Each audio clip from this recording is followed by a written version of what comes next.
ഗതാഗത നിയമങ്ങൾ ലംഘിച്ച് ഡ്രിഫ്റ്റ് ചെയ്ത വാഹനങ്ങൾ പിടിച്ചെടുത്ത് നശിപ്പിച്ച് ഖത്തർ ആഭ്യന്തര മന്ത്രാലയം. ഡ്രൈവറെ കസ്റ്റഡിയിലെടുത്തു.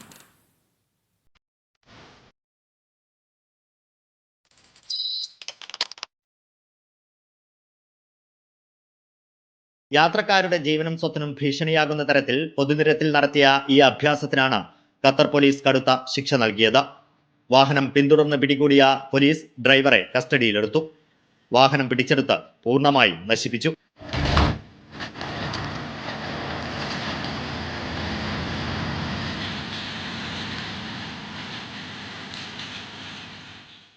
ഖത്തറിൽ ഗതാഗത നിയമത്തിലെ ആർട്ടിക്കിൾ 57 അനുസരിച്ച് അശ്രദ്ധയോടെയോ ആളുകളുടെ ജീവനും സ്വത്തിനും അപകടമുണ്ടാക്കുന്ന തരത്തിലോ വാഹനമോടിക്കുന്നത് ശിക്ഷാർഹമാണ്.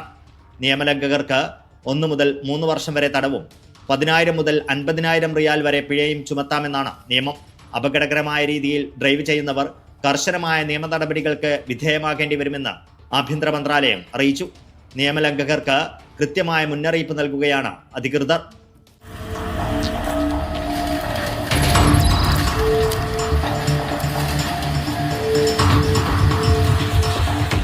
Media 1 Doha.